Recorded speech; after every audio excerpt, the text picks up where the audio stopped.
Saudi अरब में इदारा traffic police ने कहा है कि गाड़ी का मलकियती कार्ड इस्तेमारा गुम या चोरी होने की सूरत में इत्तला कराने पर दूसरा कार्ड जारी कराया जा सकता है।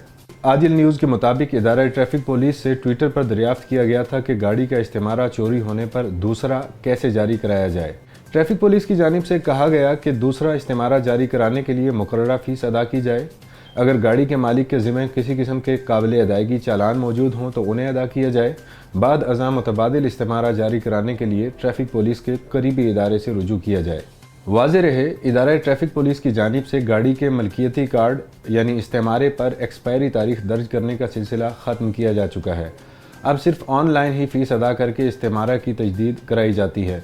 इस्तेमारे के हवाले से तमाम तफसीलात सारिफ के अबशीर अकाउंट पर मौजूद होती हैं। इदारे की जानिब से इस्तेमारा एक्सपायर होने से कुछ अर्सा कबल सारिफ के मोबाइल पर इंतबाही पैगाम इरसाल कर दिया जाता है ताकि इस्तेमारा एक्सपायर होने से कबल उसकी तजदीद करा ली जाए। इस खबर और दीगर खबरों की तफसील जानने के लिए विज़िट कीजिए urdunews.com।